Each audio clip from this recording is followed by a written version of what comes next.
Tsaru eksambate na ita ulangala kutaranake Sina ita kudefo saka jabi na fabo Azo matuke noni ni fatisi deuxième bureau Anowo ofanangako Anowo ofaingako Efanoiwo Efanoiwo Anofusmek Fepeta jabi ni shushu efanangano Kofi tiava ngatisi katamwisi jabi amekonano Sati alove sanine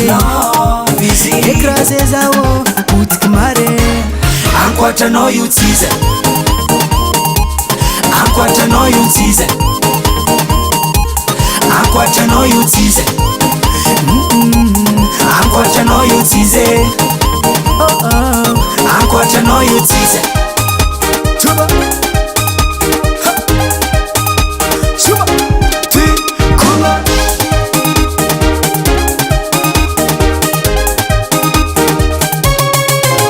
Kema nungu kunyana no atok mahe Shushu Vitiapa kujabi losu mno wanye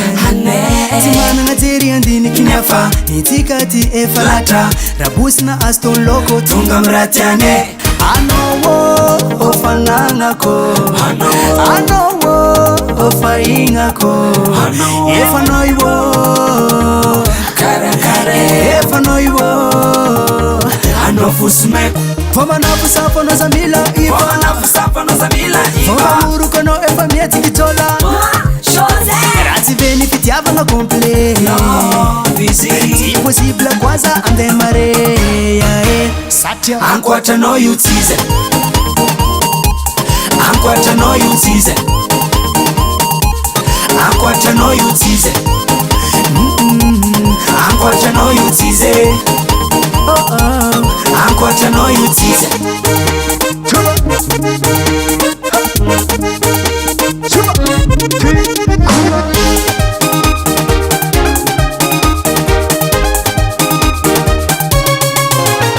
Anowo ofanangako Anowo ofaingako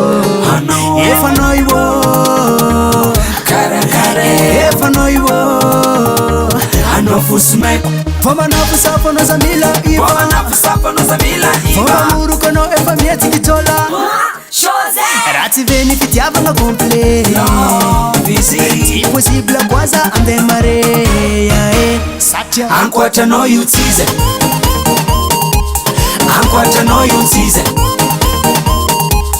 Ankwata no you tease Ankwata no you tease Ankwata no you tease Chuba